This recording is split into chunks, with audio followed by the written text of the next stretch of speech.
Hello, my name is Alex McMahon.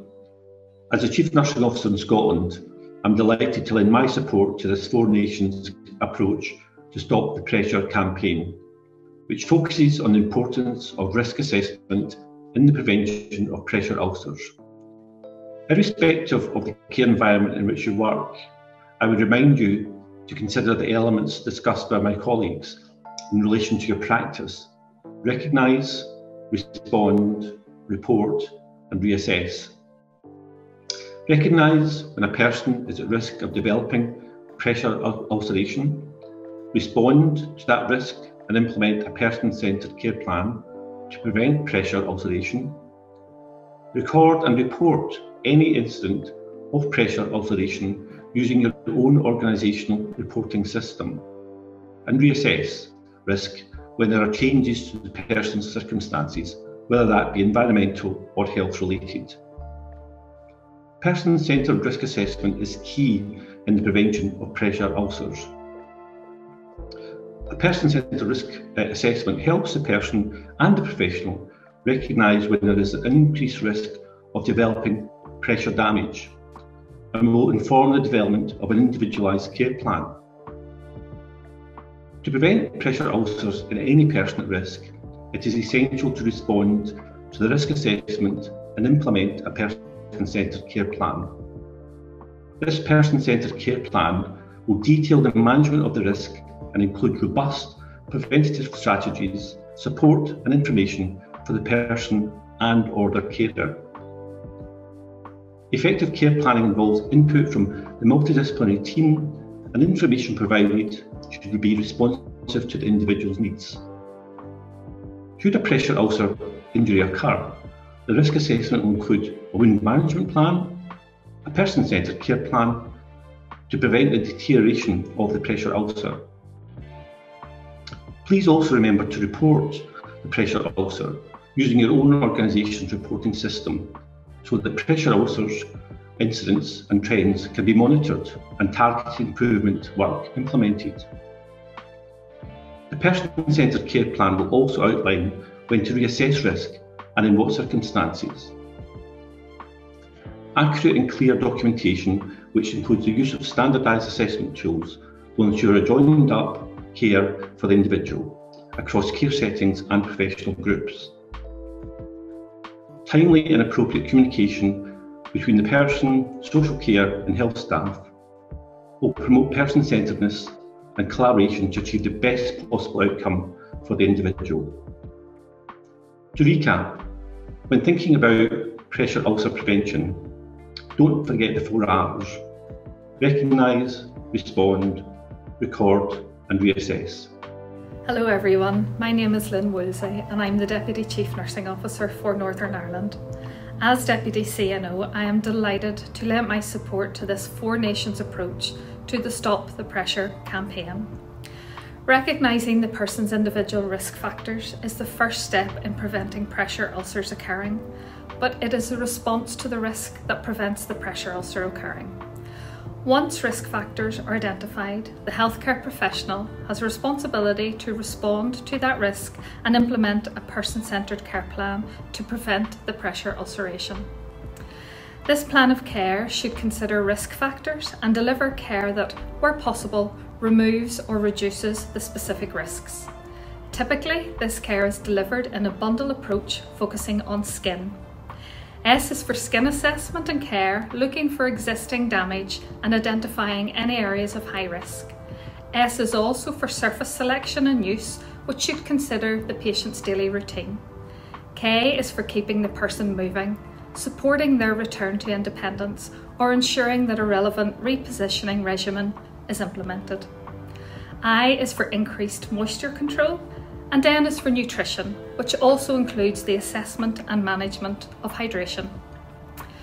When developing the response to the risk factors, it is vital to think how other members of the interdisciplinary team may contribute to the assessment, response and care. The response to risk must consider the patient's wishes and capabilities and be appropriate for the environment of care, with the person and their family offered the opportunity to participate in that care if it is appropriate. Hello, my name is Richard Desir. As Nursing Officer for Patient Experience, Quality and Patient Safety for Wales, I am delighted to lend my support to this Four Nations approach to the Stop the Pressure campaign, which focuses on the importance of risk assessment in the prevention of pressure ulcers. Once risk has been recognised and responded to, it is important that this and any pressure ulcer that occurs is recorded and reported into the appropriate clinical records and safety management system. Recording pressure ulcers within the clinical documentation both ensures that we have a record of the event and that we have a place to communicate with clinical colleagues what is happening and what is planned. The clinical record also serves as a place to plan when a reassessment is due and to record the ongoing recognition of risk should the situation change. Where possible, the systems for doing this should be standardised across organisations, and all healthcare professionals completing the documentation should understand the importance of using the correct clinical terminology within the records. And this helps us to understand not only what has happened for each individual patient, but also the bigger picture across the organisation, the healthcare system, or even across the country. If we can use a standardised tool in our recording, this can also help our healthcare professionals who work across other organisations. Now, the NHS in Wales is really proud to be the first nation in the UK to have successfully implemented Purpose T across both primary and secondary care. This demonstrates the collective strength of the All Wales Tissue Viability Nurse Forum in making positive change, impacting patient care, and aiming for zero tolerance in the development of pressure damage. We should also consider, when recording, how we engage with the person and their family, carers, as part of the duty of candour if a pressure ulcer has occurred.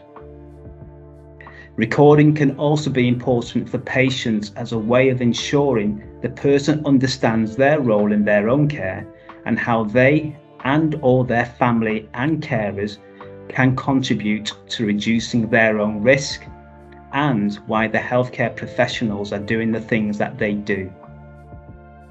Recording could be in many formats. It can be an individualised patient record, a pressure ulcer passport, or the use of digital systems. And this would very much depend upon which is the most relevant for the patient, carer, or guardian. Hello, my name is Charlotte McArdle and I'm Deputy Chief Nursing Officer with responsibility for safety and improvement at NHS England, and I'm delighted to be supporting this Four Nation approach to raise the profile of pressure ulcer prevention on International Stop the Pressure Day. Pressure ulcers can have a major impact on patients and those caring for them, as well as the pain and suffering it causes to patients. Caring for patients who develop pressure ulcers costs the NHS in the region of 531 million per year. Pressure ulcers also can happen to anyone, from tiny premature babies to those at end of life, and they occur in both physical and mental health settings, and may even happen to a person who's been otherwise healthy but has had a short period of enforced immobility due to planned surgery or even an epidural during labour. The main way we can reduce this significant harm to patients is to recognise those that are most at risk and to put in place appropriate prevention actions. And being able to identify what factors place a person at risk of developing a pressure ulcer is a fundamental part of clinical care. And we know that immobility, poor blood supply, poor nutrition, lack of sensation, and the use of any medical device that has contact with the skin, and the presence of a previous or existing pressure ulcer can significantly increase an individual's risk when a person is in NHS care. And these factors need to be assessed from both an assessment when the patient arrives, but also at regular intervals, and particularly if there's any change to the person's overall condition or indeed their care setting. So while we know there are common risk factors, person-centred risk assessment is key in the prevention of pressure ulcers. A person-centred risk assessment helps the person and the professional to recognise when there's an increased risk of developing a pressure damaged area and will inform the development of an individual care plan. Some people may have chronic long-term conditions and be cared for by their family or informal carers, and they may too develop a pressure ulcer because they come into contact with a healthcare professional. So we also need to raise the profile of pressure ulcer prevention and risk factors with social carers and the general public, so that they are aware of the risks and they know when to escalate and raise their concerns to a healthcare professional. So recognising risk for every person in our care helps us to prevent harm occurring to our patients, but also ensures that we make the best use of very scarce resources.